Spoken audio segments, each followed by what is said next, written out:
Bienvenidos a 360 grados, una visión global de la noticia, un espacio para debatir sobre todo lo que sucede en Colombia y en el mundo. Y iniciamos hoy 360 con la noticia política del día, la decisión del Consejo de Estado de dejar en firme la destitución del alcalde de Bogotá, Gustavo Petro. Con una votación de 15-8, la sala plena del Consejo de Estado tumbó las 15 acciones de tutela que restaban por definir y que buscaban suspender los efectos de la destitución e inhabilidad contra el alcalde de Bogotá, Gustavo Petro, impuestas por la Procuraduría. ¿Qué recursos le quedan al alcalde mayor y cuál será el futuro de la capital colombiana? Hoy debate en 360 y también debatiremos sobre la crítica situación de Buenaventura y gran parte del Pacífico colombiano tomado por la violencia, el narcotráfico, el contrabando y las bandas criminales de todo tipo.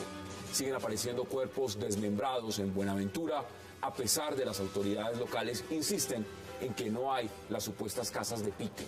Ahora, líderes del puerto dicen que podrían parar si la violencia y las extorsiones no se frenan. ¿Por qué está condenada Buenaventura y el resto del Pacífico colombiano a vivir una tragedia? Lo debatiremos esta noche en 360 y no se muevan, que ya en segundos le damos la bienvenida a nuestros invitados.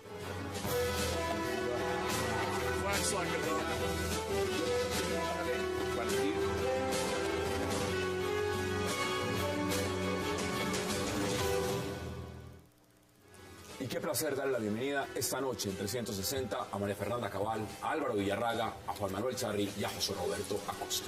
Qué placer que estén aquí. Congresista electa, qué gusto también. Y vamos a entrar en materia de una vez. ¿Cómo vio la decisión usted del Consejo de Estado hace cuestión de una hora? Me parece que es una decisión ajustada a derecho. Finalmente triunfó la institucionalidad, independiente de que fuera Petro o no, como lo he repetido varias veces, fuera el alcalde que fuera, finalmente es una sanción disciplinaria a su gestión que ha sido desastrosa. Se mantuvo el Consejo de Estado en la tesis de que él ha debido usar el recurso de la acción de nulidad y restablecimiento del derecho y finalmente que terceras personas no pueden presentar las tutelas así porque sí. Yo creo que finalmente triunfó el derecho. Álvaro, bienvenido. Qué gusto. Muchas gracias. ¿Cómo vio usted la decisión del Consejo de Estado?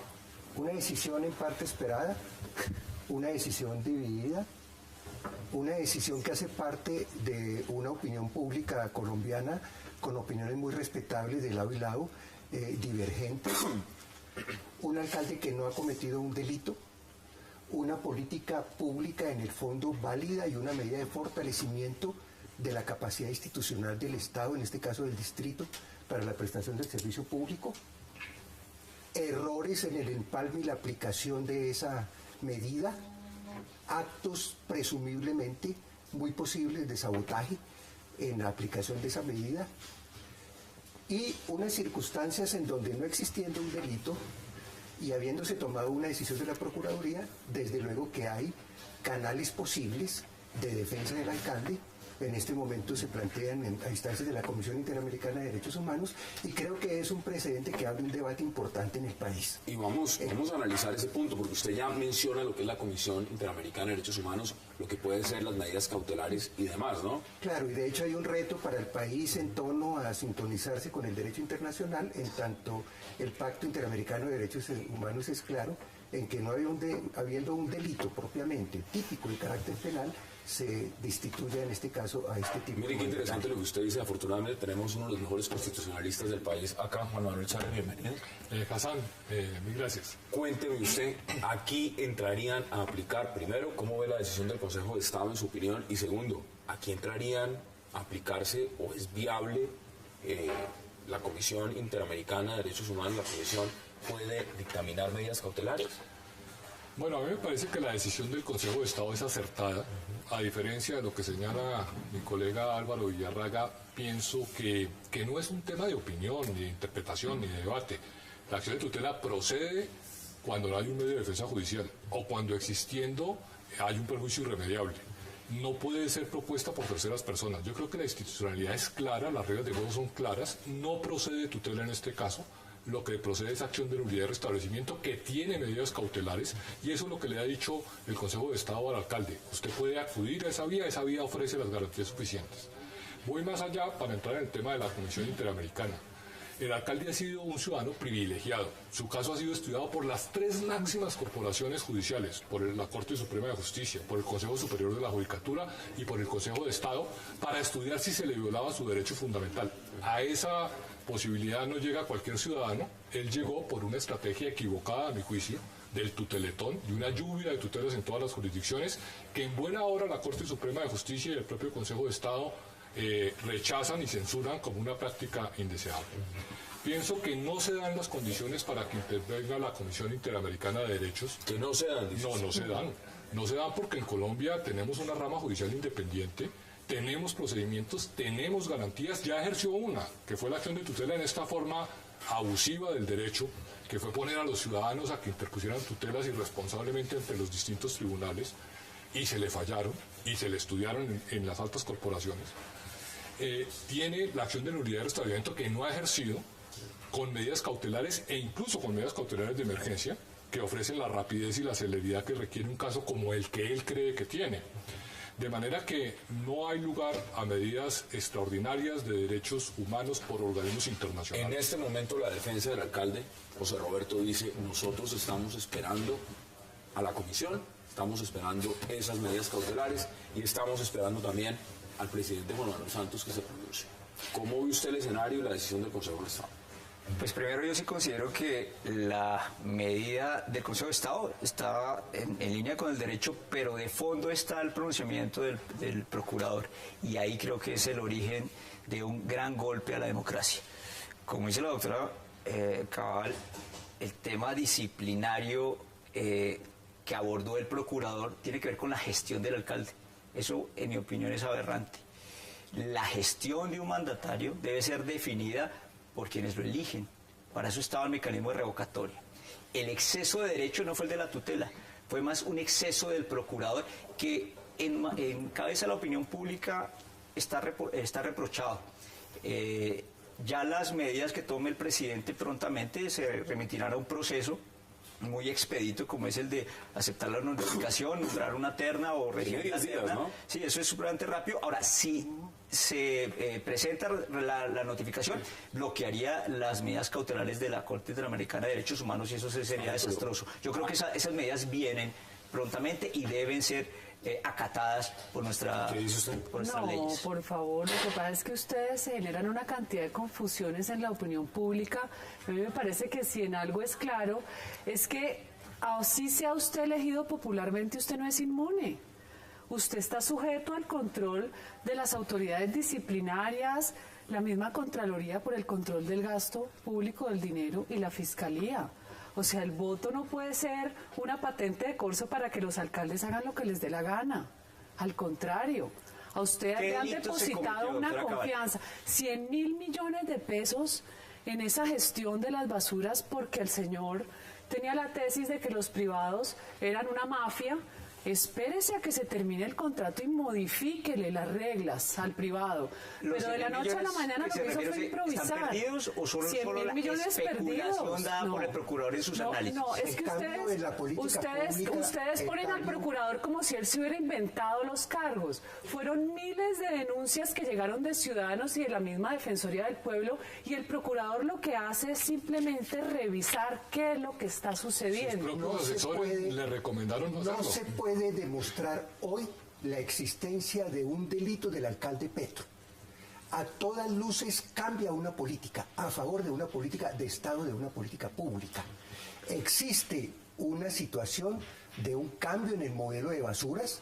Es en el contexto aquí de la hay aplicación de ese cambio. Patrimonial, sí, hay problemas, hay detrimento patrimonial en y hay un lucro cesante. Hay investigación en la Procuraduría, la posible existencia de un delito de sabotaje en la aplicación de esa política. La izquierda le fascina encontrar enemigos imaginarios, no son especialistas en Petro. No, Petro no es víctima, las víctimas somos los ciudadanos que vivimos en Bogotá, Petro afectados por una pésima gestión. De una decisión el abuso lo vivimos los ciudadanos de Bogotá, y es posible de la mala gerencia el de derecho Petro. interno, y es posible demostrarlo en el derecho También, falso lo del derecho internacional, eso es una falsedad. No valen las medidas cautelares. No valen. En contra de la Corte Suprema está hablando, doctor Cabal. No, señor, las medidas cautelares de la Corte Interamericana de Derechos Humanos. No existe delito. Hay jurisprudencia de la Corte Constitucional, deben respetarse las medidas cautelares de la Corte. Y al parecer esto le está diciendo el señor ministro de Justicia, Gómez Méndez, que no serían de obligatorio cumplimiento, ¿no? Es que Vamos no a verlo. son Ahora, vinculantes. quiero que veamos De la lo que Comisión dijo la Interamericana. magistrada presidenta del Consejo de Estado,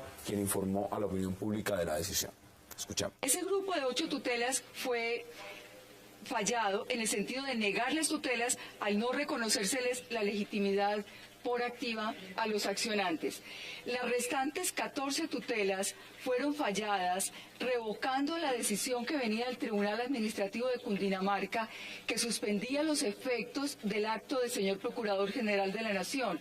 Al suspender los efectos del acto de destitución, ese acto ha quedado para llevarse a ser ejecutado. Con estas decisiones de la Sala Plena de hoy se levantaron los efectos de la suspensión de la decisión del señor Procurador y al levantarse la suspensión, el acto ya se puede ejecutar. Bueno, ¿cuándo va a ser notificada? Hay que esperar los salvamentos de voto, hay que recoger firmas de esta decisión y esperar los salvamentos de voto de las personas que no acompañaron la decisión. La votación en este caso quedó 15-8. 15 a favor, 8 en contra.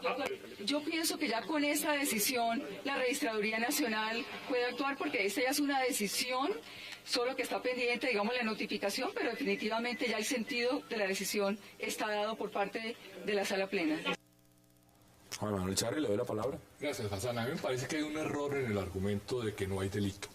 Si hubiera delito estaríamos frente a un proceso penal. Hay una falta disciplinaria. Una falta disciplinaria que uno puede estar de acuerdo o en desacuerdo. Quien debe dirimir ese tema es la jurisdicción contencioso administrativa, que calificará si la Procuraduría actuó bien, si fue desproporcionado o no. Pero hubo una falta administrativa a juicio de la autoridad disciplinaria y la sancionó, como ha sancionado otras en el pasado. Entonces, hay que marcar esa diferencia. El traste de que no hay delito, como si no se debiera juzgar la falta disciplinaria porque no se robó la plata, me parece que es un error. Y contrastarlo con la anterior administración, y decir, allí sí hubo desfalco, y si no, ambos deben ser sancionados, uno penalmente y disciplinariamente, y este solo disciplinariamente. Y si no está de acuerdo con la proporción de la sanción, acude al juez competente y presente sus argumentos. Pero ahí hay una de las críticas, digamos, Sí, y es la doble instancia frente al mismo que lo condena y también el procedimiento frente a los demás. Ese argumento, por lo menos lo plantea el alcalde Gustavo Petro, ¿es válido o no es válido? Claro que es válido, pero se ha argumentado 700 veces antes, y la proporcionalidad de la muerte política también. Acordémonos del congresista Perea, que por narrar un partido de fútbol tuvo la muerte política. Acordémonos del alcalde de Medellín.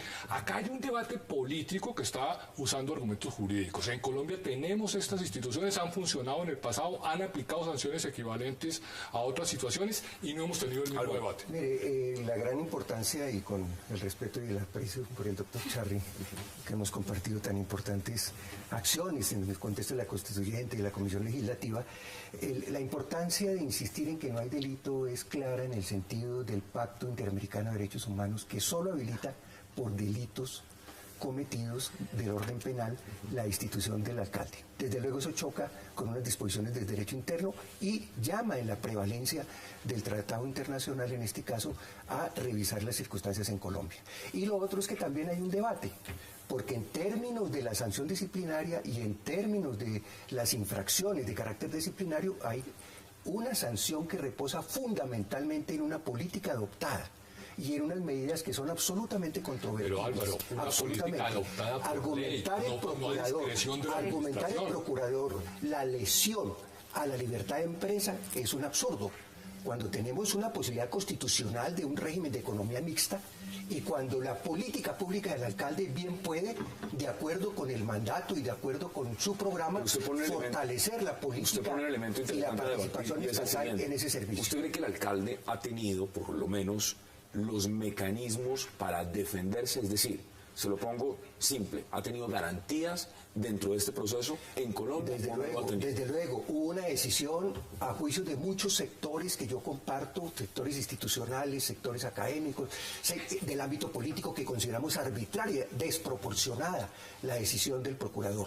A tono con eso, Desde luego que se han dado medidas, la utilización de la tutela. En este país se utiliza mucho la tutela y se debe utilizar mucho la tutela porque hay muchas violaciones a los derechos humanos y hay muchas circunstancias que lo ameritan. Desde luego que han actuado, como pone presente el doctor Charre, las altas cortes, pero hay una situación que no está de fondo resuelta. Ese no sería un freno, José Roberto, digamos, a que entre la Comisión Interamericana de Derechos Humanos, teniendo en cuenta que uno de los aspectos fundamentales es, hombre, si en ese país no hay garantías para mi defensa, de cualquiera, la defensa del alcalde Gustavo Petro, pues yo acudo a la justicia internacional para que me las dé.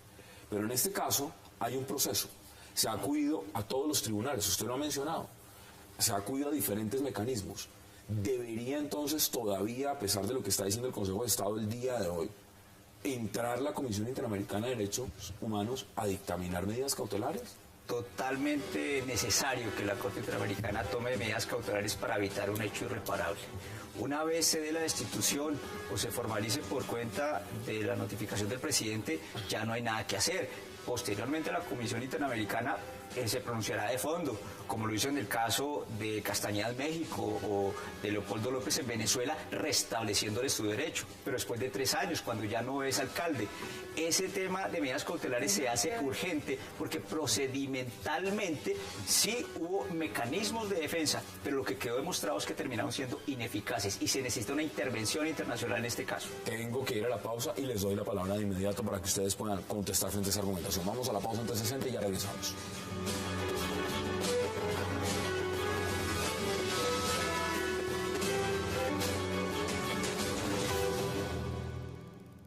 Cuando alguien dice no acepto esa diferencia y esa diferencia se anula, no existe, hay que pasar la página, se van. Chao, dicen, chao a los diferentes somos la mayoría de Colombia. Si le dijéramos chao a la diferencia, Colombia quedaría vacía, porque no hay nadie de sangre pura en este país. Y porque estas mezclas y esta diversidad son la base misma de nuestra riqueza, nuestra esencia nacional. Y por eso no nos vamos a dejar arrebatar la diferencia.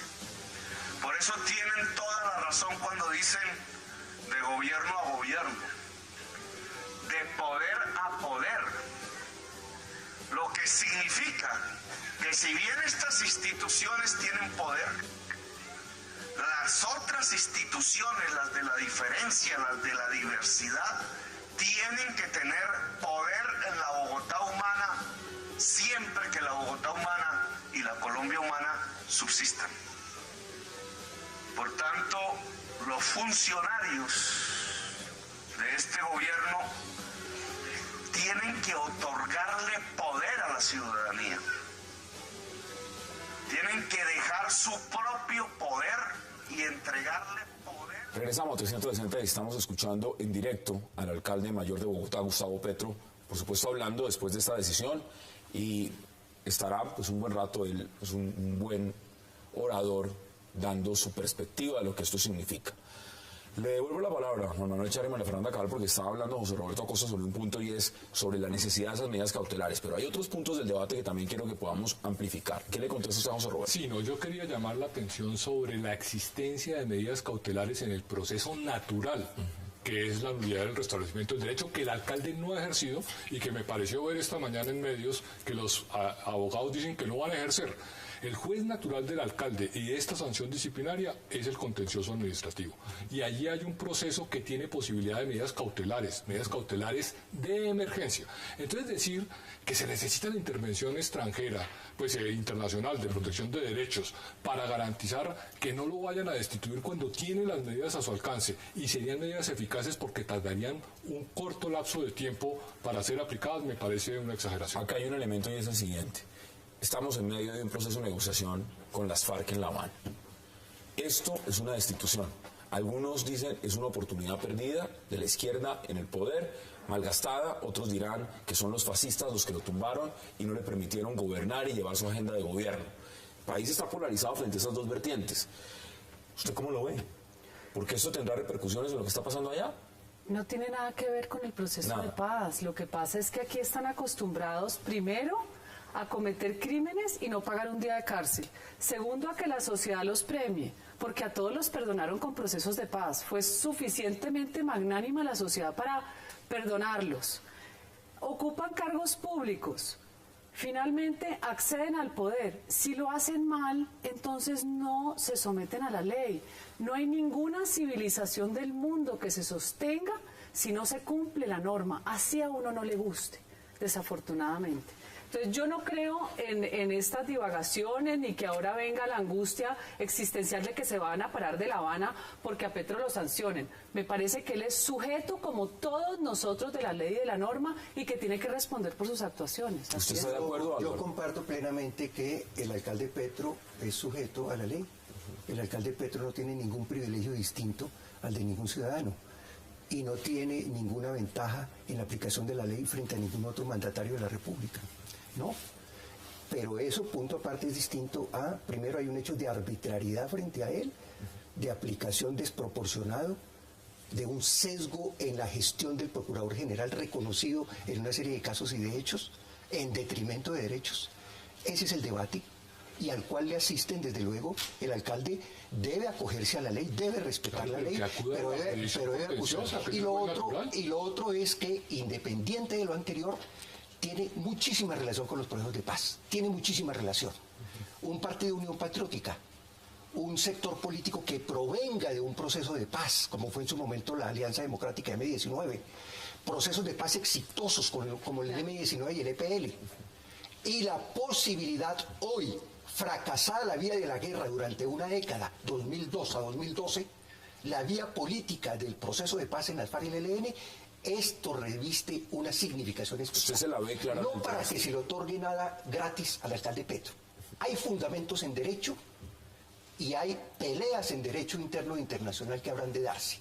Pero no podemos desconocer que el hecho de ser mandatario Gustavo Petro es un símbolo del proceso de paz, de la paz hecha, de la paz exitosa, de la tolerancia, de la reconciliación. Son intocables. No son intocables. El día que llegue no son intocables y habrá, si Timochenko no tiene delitos de lesa humanidad, seguramente no los tendrá usted, lo borrará de la memoria histórica de este país. Cualquier miembro de las FARC ejerce la actividad política, bienvenido, y es saludable que esté en la actividad política.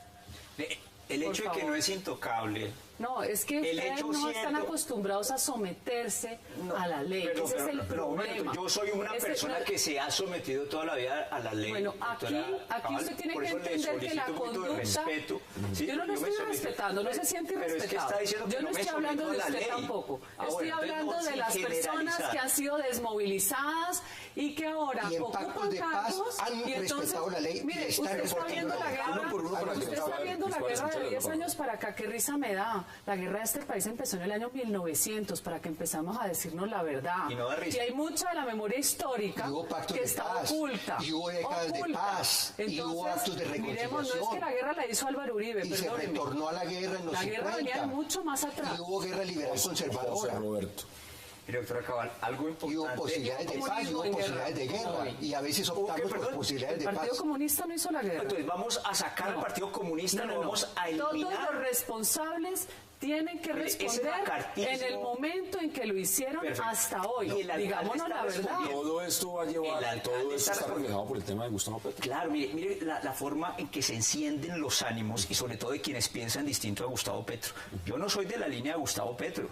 Y tal vez usted no conozca mis orígenes políticos o mi trascendencia. Mire, quiero decir que nuestros hijos comparten el mismo colegio. ¿Sí? Entonces podemos tener hasta ciertos alineamientos ideológicos que usted ni se sospeche, pero el tratar de generalizar en cabeza de una cantidad de gente sus juicios es muy temerario y enciende la polarización.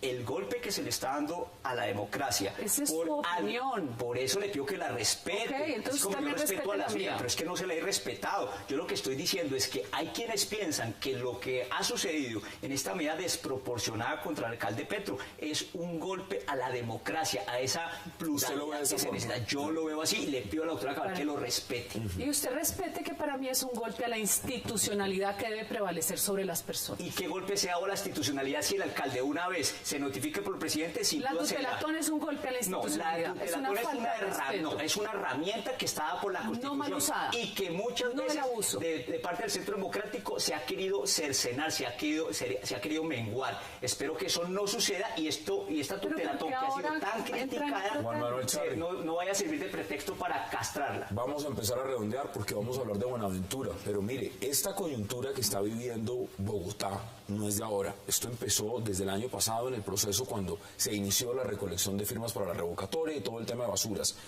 La gran pregunta, y quiero concluir con esto, esta parte del debate, este tema, es, ¿y mientras tanto Bogotá qué? No, Bogotá está muy mal y yo creo que de eso va a haber acuerdo. Y si no lo hay, pues creo que hay evidencia contundente de que estamos viviendo un colapso en la ciudad, por lo menos de movilidad y en otros frentes. La ciudad sale muy afectada, en mi opinión, por malas administraciones que han despertado reacciones. La revocatoria es una de ellas, que es usar un mecanismo de participación ciudadana, y estas sanciones disciplinarias, discutibles o no, son otras. Y políticamente yo diría que también ha sufrido la izquierda. Las recientes elecciones castigaron mucho al Polo Democrático Alternativo, perdió 3 senadores y 2 representantes. Yo creo que en parte al mal manejo que le dio Petro a su situación en la alcaldía. No queremos gobernantes que se aferren al poder y que utilicen N mil argumentos en lugar de ir al procedimiento adecuado, y que sean un poco humildes con la democracia y con la legalidad. Acá hubo todas las formas de lucha. Hubo discurso en plaza pública, hubo estrategia política, hubo estrategia mediática, no se ha acabado todavía, jurídica, y no han acudido al procedimiento natural, que es la nulidad y el restablecimiento del derecho. ¿Qué dice usted en sus conclusiones? Primero, que no ha habido una... Y le pregunto por Bogotá también, sí. Porque aquí se ha hablado mucho del caso Petro y Bogotá. Bogotá está mal. Ojalá preguntemos también, como lo pregunta cualquier niño, el por qué está mal. Y nos tendríamos que remontar a la participación de los partidos tradicionales, liberal y conservador, y el partido de la U en la administración local, que eso es lo que no se menciona. Adicionalmente quisiera corregir al doctor Charri, porque es que es muy peligroso hablar de combinación de formas de lucha. El alcalde Petro no ha utilizado la combinación de formas de lucha. Se ha remitido a la institucionalidad y estoy seguro que respetará esa institucionalidad. Álvaro Villarraga. Sin duda alguna el alcalde Petro tiene un muy buen programa. La izquierda democrática en sus gobiernos ha tenido unos avances en lo social muy importantes, paradigmáticos en algunos aspectos en la administración de Bogotá, pero estamos por muy mal momento, sin duda alguna. La situación que se le ha creado al alcalde tiene su reflejo en la ciudad, tiene su reflejo en el estado de ánimo, y hay problemas que están afectando a la ciudad en medio de esta crisis y en medio de la necesidad de resolver definitivamente esta situación. Ojalá por la vía democrática, ojalá sea por la vía de las urnas y no de una decisión que es absolutamente... Usted se refiere a la revocatoria. Y ojalá por la vía también de un derecho bien fundado. Sí. ¿Cuáles son sus conclusiones? Y le voy a agregar un elemento también a este debate antes de que nos vayamos al siguiente tema y a la pausa. Piat Córdoba se reunió con Alejandro Ordóñez para buscar justamente garantías frente a lo que fue lo que él considera un fraude, o por lo menos una denuncia pública de fraude electoral frente a la elección, una elección de su hijo que no alcanzó los votos suficientes para llegar a una curul en el Congreso. Aquí fue a buscar garantías frente al procurador. Los que tanto han criticado al procurador, Piat Córdoba, que fue destituida por el procurador, fue a buscar garantías frente al propio procurador. ¿Cómo ve usted ese elemento? Porque eso está en la mesa de juego y tiene que ver también con lo que está pasando con Gustavo Petro. ¿Si hay garantías con el procurador o al final no hay garantías con el procurador? Yo creo que la única institución seria que hay en este país es la Procuraduría hoy. Por el resto, la verdad, apostaría yo muy poco. Pero como estamos acostumbrados a la anarquía, al desorden, cuando aparece una figura de autoridad como la del procurador, a ese sí hay que macartizarlo, hay que acabarlo y hay que matonearlo, que es lo que yo veo que sucede aquí. Es un hombre con carácter que no se inventó el código. Ese código se lo inventaron otros, incluido el fiscal Montealegre cuando era viceprocurador de Bernal Cuéllar. Ese código se lo han aplicado a miles de funcionarios elegidos popularmente, pero apenas tocó a Petro, fue la debacle. Entonces, lo que yo digo es, digámosle la verdad al país. ¿Por qué tenemos que polarizar y politizar una discusión cuando todos tenemos que ser sujetos de derecho y de la ley? Un procurador que no respeta las decisiones de la Corte Constitucional, sus sentencias, que no respetan los derechos de las mujeres, que no respeta los derechos de las minorías, que ha sido arbitrario en múltiples decisiones, que ha tenido un sesgo selectivo y con claro interés político, un procurador que pretende violar el sentido del Estado laico e imponer una concepción religiosa, una La libertad de gestión culto se la ha y una respetado. concepción absolutamente polémica en el ¿Cómo actual explica usted, procurador? digamos, y nos quedan menos de 40 segundos para que también pueda intervenir Juan Manuel Charri, que Piedad Córdoba vaya hoy al Ministerio Público a buscar garantías con el señor Alejandro Ordóñez? ¿Si hay garantías entonces con Alejandro Ordóñez o no las hay? Usted lo ha dicho, Hassan, al Ministerio Público. Que en cabeza del Ministerio Público esté alguien tan polémico como el procurador Ordóñez es un accidente histórico. Pero las instituciones deben primar por encima de los personalismos y los nombres que hoy día nos... Juan Manuel Charri, 20 segundos y concluyos este bloque. Hassan, coherencia es lo que debemos tener. El alcalde Petro votó por Ordóñez, el alcalde Petro votó por el Código Disciplinario, el alcalde Petro propuso una revocatoria en su momento y quiso sabotear la propia a través de derechos de petición y de recursos. Falta de coherencia y de humildad frente al Estado de Derecho. Esas son las posiciones y el debate, por supuesto, sigue abierto. Vamos a nuestra segunda pausa en 360 porque al regreso vamos a hablar de un tema de gran importancia en Colombia, Buenaventura. Ya regresamos.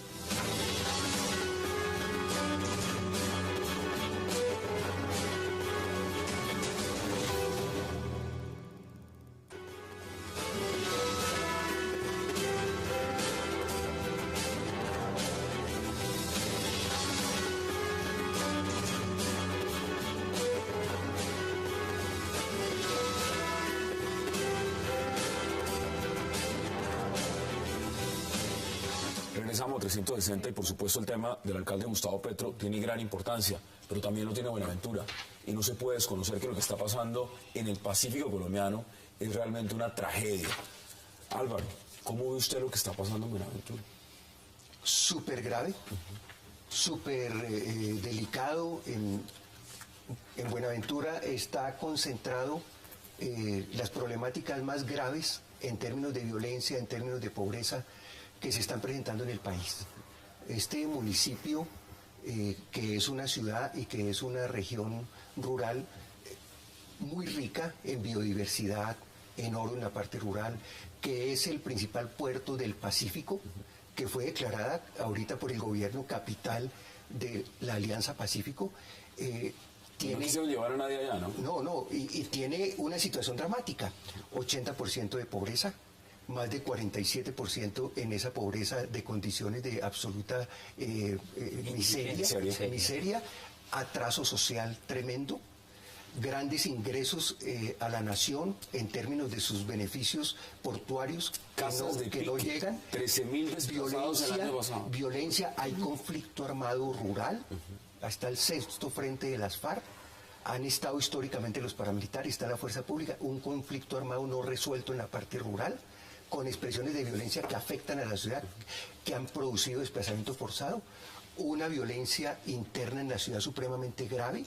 Allí actuó el paramilitarismo, allí han actuado las FARC, inclusive haciendo uso de terrorismo, allí han actuado los grupos posteriores a la desmovilización parcial y relativa de los paramilitares, allí hay grupos rearmados, allí reaparecieron los rastrojos, los machos, la banda local, la empresa.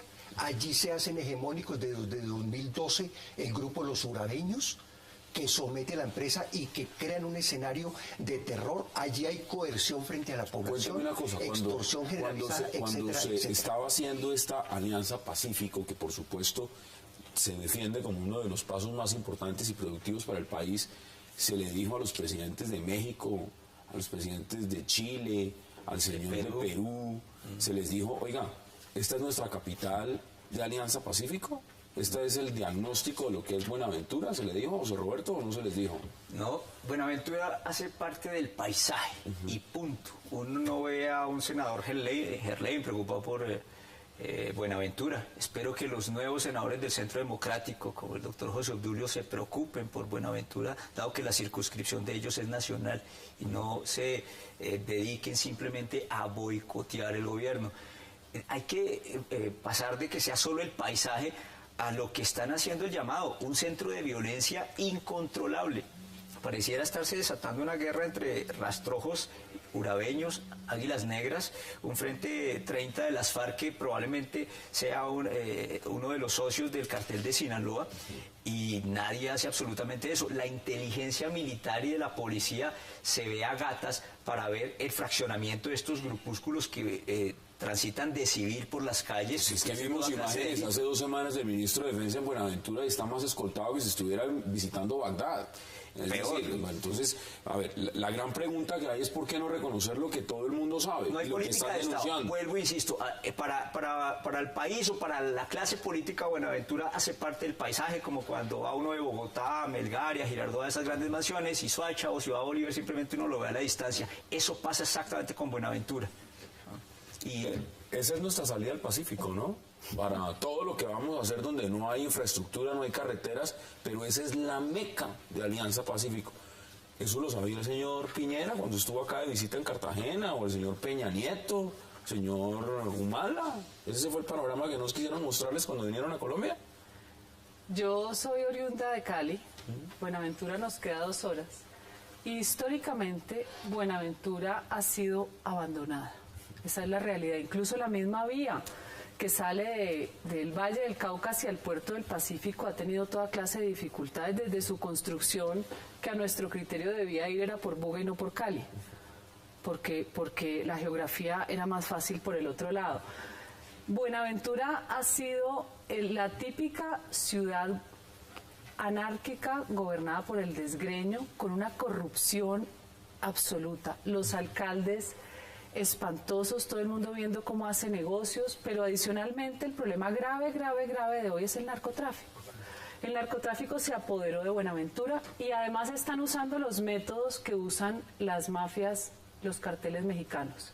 Eso de picar a la gente es simplemente mandar el mensaje de terror, de que aquí estamos y aquí mandamos. Pues no quieren reconocer que hay casas de pique allá. Encontraron Pues, 2 personas.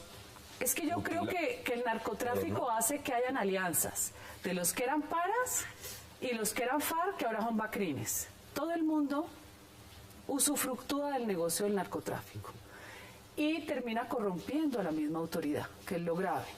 Yo creo que aquí eso es una bomba atómica sumado a una sociedad totalmente pauperizada. La pobreza que yo he conocido en Buenaventura es incalculable, siendo el puerto más importante y más rico, que es lo que es irónico, porque es una contradicción. Ve uno las empresas prósperas con sus trabajadores y ve uno la miseria absoluta en la población. Mientras el país lleva meses debatiendo la tutelatón, las medidas cautelares, la CIDH, los discursos en el balcón, todo lo demás. Este es el panorama de la otra Colombia, la Colombia Buenaventura. Acaban de pasar elecciones a Congreso y posiblemente ni el señor Musa Usaibe, que es de otra región del país, de la costa pacífica, ni el señor Ñoño Elías, ni los demás, sepan de pronto qué está pasando en Buenaventura. En sus regiones puede que esté eso más o menos similar. ¿Cómo ve usted el panorama de esta Colombia? Mientras el resto del país y la clase dirigente sigue debatiendo sobre lo que estábamos debatiendo en el primer bloque. Porque esta es otra parte del país que hay que ver. Hassan, tenemos una triste realidad, además estructural, que no se ha corregido yo diría que por siglos. Y es que tenemos más territorio que Estado. Y tenemos una política centralista que ha abandonado buena parte del territorio. Yo creo que debemos conciliarnos con el territorio colombiano, donde deben llegar las instituciones y operar plenamente. Lo que tenemos son zonas de miseria, bandas criminales, debilidad estatal, mafias, y lo estamos viendo particularmente en el Pacífico y en Buenaventura. Lo de Alianza Pacífico fue una muestra, en mi opinión, sintomática de que se reunieran en Cartagena. Porque no tenían una ciudad en el Pacífico. Pues que ya hay murallas, por lo menos. Relevante para mostrar que Colombia tiene Pacífico. Lo tiene geográficamente, pero no lo tiene ni económicamente, ni culturalmente, sino solo lo utiliza alrededor de unos cinturones de pobreza terribles que se prestan para este cultivo de delincuencia muy preocupante. Nuestra alianza futuro es en el Pacífico, ¿no? Por lo menos eso es lo que nos han dicho. Ahora, ¿esto tiene remedio? ¿Esto? Porque tampoco se puede responsabilizar a un gobierno de lo que está pasando en el Chocó, en el Valle del Cauca, en la costa pacífica, en Nariño, en Tumaco. Pero lo que está pasando realmente tiene solución o no tiene solución. Pero entonces, ¿a quién responsabilizamos? ¿Es el gobierno quien tiene que tomar la carta en el asunto? Evidentemente es este gobierno, pero no se puede decir, bueno, fue solamente este gobierno el que tiene abandonado la zona pacífica. Eso tenemos que acordar cuando el senador Juan Carlos Martínez, que era representante del PIN o del partido que estuvo al lado de la anterior administración, manejó esa zona como quiso. A su antojo, y siguió manejando, y parece que todavía tiene mucho vínculo dentro de la zona. Todavía gobierna la zona. Y parece muy jocoso que este senador salga de la cárcel y siga haciendo de todo, porque no hay una institucionalidad que ejerza control sobre la zona. Es increíble que la inteligencia, repito, la inteligencia militar y policial, que tanto se ha criticado últimamente, no conozca perfectamente qué es lo que está sucediendo, y cuando se le hace el interrogatorio al comandante de policía, diga, no, son simplemente casos aislados, cuando el tema es sistémico, es mucho más profundo de lo que se nos está presentando. 187 asesinatos en el 2013, 150 en el 2012, 135 en el 2011, y aquí podemos seguir, y ya están declarando una de las ciudades más violentas del continente. El Sinaloa colombiano, ¿cómo vamos? Ese es el panorama de lo que tenemos. Sí, es un panorama muy difícil, desde luego que tiene que haber soluciones, desde luego que allí hay presencia de 2 batallones de la Armada, de más de 1000 efectivos de la policía, hay fuerzas especiales policiales, hay organismos de seguridad, y la situación de violencia sigue disparada. Y la acción de los grupos armados ilegales sigue dándose. Y yo comparto el análisis. Allí están los desdoblamientos, las permanencias y la degradación del anterior fenómeno paramilitar. Allí hay sectores de las FARC que se han lumpenizado y han entrado en estas redes criminales, delincuenciales y de narcotráfico también.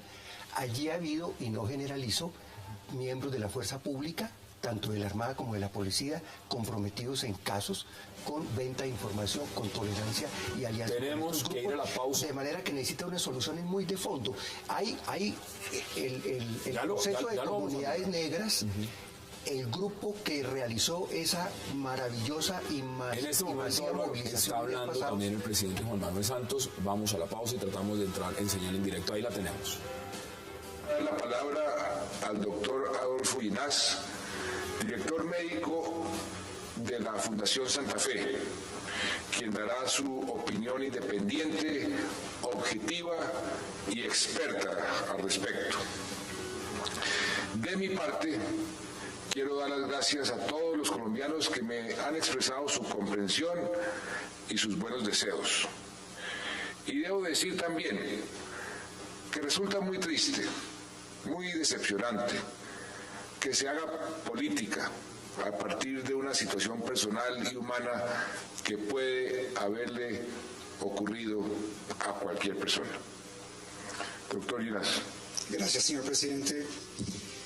En calidad de director médico de la Fundación Santa Fe de Bogotá, puedo informar que el presidente ha cumplido estrictamente con todos los controles médicos, encontrándose siempre en excelente estado de salud. Asimismo, todas las pruebas de laboratorio de antígeno prostático han dado como resultado valores negativos, lo cual confirma la erradicación completa tumoral. El incidente ocurrido está dentro del proceso normal de recuperación de cualquier adulto en el postoperatorio de una prostatectomía. Muchas gracias. Muchas gracias. Gracias, doctor. De esta forma damos por terminada esta declaración. Muchas gracias. Eso que acaba de ocurrir es la declaración del señor presidente Juan Manuel Santos, por supuesto, como dando un parte médico de su estado de salud por el evento que sucedió en una manifestación en Barranquilla. ¿Algo que usted quiera agregar sobre esta interlocución del presidente?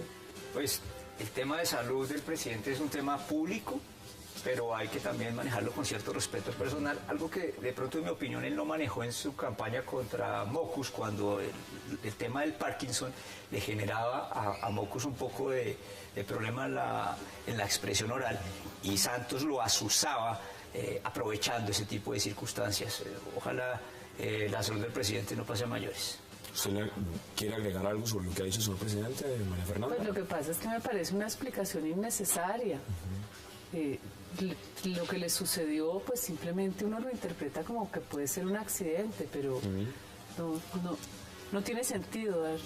Yo creo que es mucho más importante hablar de Tumaco, hablar de Buenaventura, de los muertos de los soldados y en hablar Nariño, de las circunstancias de violencia, de las circunstancias de pobreza, que una noticia tan irrelevante, con todo el respeto para el señor presidente, pero es una situación que ojalá lo trate. Nosotros sencillamente nos enlazamos porque pues, el presidente, cada que habla es importante saber qué va a decir el señor presidente. Pues en este caso, ¿usted quiere agregar algo, Juan Manuel? No, el incidente no era para proyectarlo políticamente. Bueno, ahí están las declaraciones, vamos a la pausa en 360 y ya regresamos.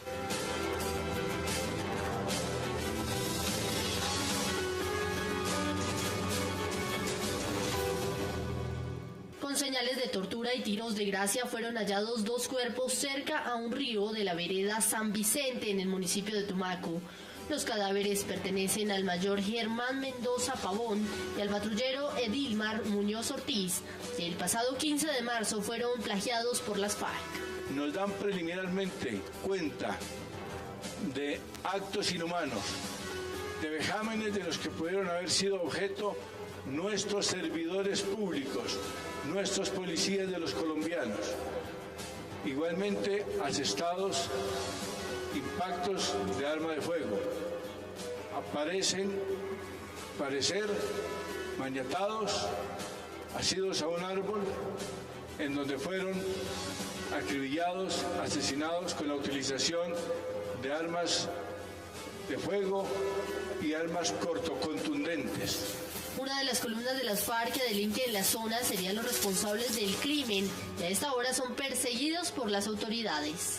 Pensamos, y todo indica, que este asesinato es atribuible a los integrantes de la columna Daniel Aldana de las FARC.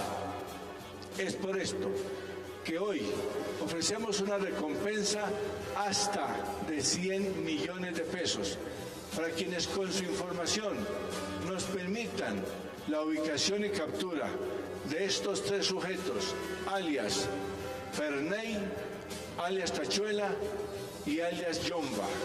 El director de la policía aseguró que los hechos serán puestos en conocimiento de los organismos internacionales. Lo nuestro es seguir combatiendo a estos delincuentes, a estas hienas que han asesinado a nuestros compañeros policías. Los cuerpos de los 2 uniformados serán trasladados en las próximas horas a Bogotá, donde serán entregados a sus familiares. Regresamos a 360 ya en la recta final. Pues, ojalá para eso también se den ruedas de prensa, ¿no? Que realmente sería hablar de estos temas de los que muchos quisieran conocer qué está pasando con los policías que son asesinados en esta región del país. Entremos en las conclusiones. José Roberto Acosta, le doy a usted el parte inicial, 30 segundos. Gracias. Elevo una súplica al Senado electo para que haga un frente nacional por el tema de Buenaventura, que hagan un bloque político para el saneamiento social, económico, militar de esa zona. De lo contrario, por ahí vamos a ir perdiendo el país. Se nos puede convertir en un Sinaloa local. Juan Manuel Charri, sus conclusiones. Pues referirme a los policías muertos, un rechazo y un repudio a las acciones que violan el derecho internacional humanitario, que desdicen de los diálogos de paz de un movimiento que está en la mesa, violando el derecho en esa forma. La pregunta es si se está dando prioridad a lo que hay que darle prioridad, ¿no? No, yo creo que es un error desde todo punto de vista y hay que rechazarlo porque yo entiendo que se negocie durante el conflicto, pero el conflicto tiene reglas. Esas reglas es el derecho internacional humanitario. Álvaro Villarreal. El comandante de la policía ha dicho que ofrece una recompensa y que piensa que podría ser la columna móvil Daniel Aldana de las FARC. Es decir, nos está diciendo que no sabe quién es. Es importante que el Estado, a través de sus organismos de seguridad, averigüen y confirmen quién fue. Sin duda alguna, si fue las FARC, es una grave violación al derecho internacional humanitario y hay que rechazar y repudiar, y es un hecho que atenta contra el proceso de paz. Desde luego, no llevará a su rompimiento y esperamos que no sea así. Ojalá las FARC mantengan la línea de comportamiento reciente de producir liberaciones de miembros de la fuerza pública que han sido capturados en el contexto de las hostilidades recurriendo a la Cruz Roja Internacional. Y ojalá nos ocupemos de recoger las propuestas de la sociedad civil, comerciantes, empresarios, trabajadores, proceso de comunidades negras de Buenaventura, que sí tienen propuestas hay políticas públicas. Yo creo que el gobierno nacional, más allá de pensar en medidas militares, que desde luego también hay de ello, o medidas policiales, se piense en una dinámica frente a todos estos temas del narcotráfico, de la red de ilegalidad, de la incrustación incluso en administraciones del Estado y de la política de elementos del narcotráfico, de rezagos del paramilitarismo, etcétera, y de solución del conflicto armado también en ese contexto, y las expresiones degradadas que han causado una grave crisis humanitaria. Ya las Naciones Unidas se pronunció, ya la Defensoría se pronunció, y ya la población se pronunció. Un tema más de fondo. 30 segundos, concluimos este debate. Bueno, me preocupa que este gobierno, que terminó siendo un rehén del proceso de paz para su reelección, termine replegando o acomodando la institucionalidad al crimen, como esto que pasa con los policías, en vez de imponer la ley, los criminales frente a la ley. Creo que eso nos tiene que quedar claro. De este tema. Esperamos también que lo de Buenaventura no se desvanezca sencillamente en 2 o 3 salidas a debatir, sino que realmente es un tema de fondo del gobierno, ¿no? Del y de las Senado, autoridades y después del nuevo Parlamento. Bueno, Manuel Charri, como siempre, un verdadero placer. Hassan, mil gracias. Congresista electa María Fernanda Cabal, un verdadero placer. Gracias, José. José Roberto Acosta, gracias. Y Álvaro Villarraga, siempre un verdadero placer. A ustedes, gracias por acompañarnos. Tenemos una cita de nuevo mañana a las 8 para seguir debatiendo toda la agenda política de Colombia y del mundo. Y recuerden, repetición de este programa 11:30 de la noche. Gracias por acompañarnos.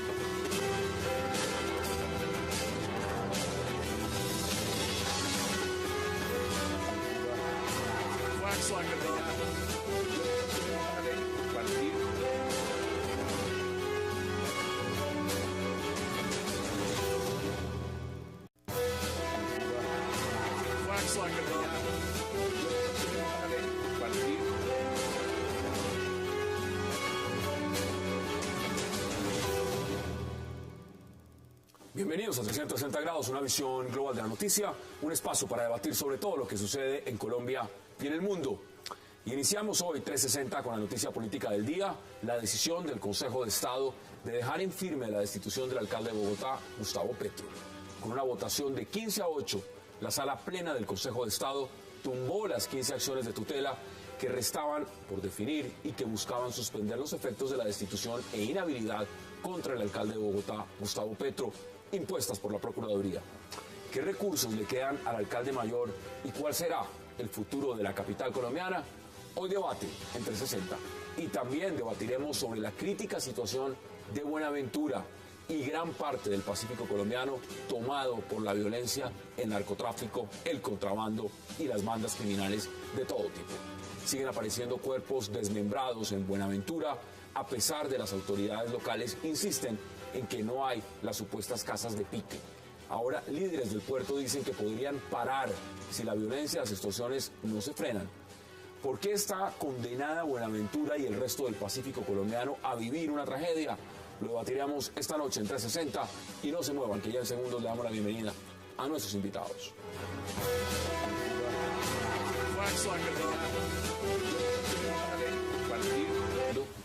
A la comisión, estamos esperando esas medidas cautelares y estamos esperando también al presidente Juan Manuel Santos que se pronuncie. ¿Cómo ve usted el escenario y la decisión del Consejo de Estado? Pues primero yo sí considero que la medida del Consejo de Estado está en línea con el derecho, pero de fondo está el pronunciamiento del procurador. Y ahí creo que es el origen de un gran golpe a la democracia. Como dice la doctora Cabal, el tema disciplinario que abordó el procurador tiene que ver con la gestión del alcalde. Eso, en mi opinión, es aberrante. La gestión de un mandatario debe ser definida por quienes lo eligen. Para eso estaba el mecanismo de revocatoria. El exceso de derecho no fue el de la tutela, fue más un exceso del procurador que en cabeza de la opinión pública está reprochado.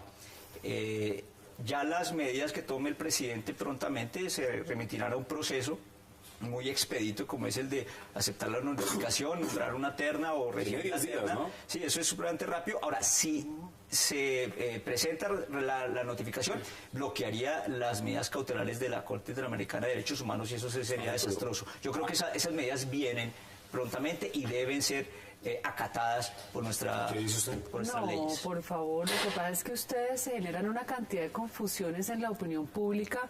A mí me parece que si en algo es claro, es que así sea usted elegido popularmente, usted no es inmune. Usted está sujeto al control de la...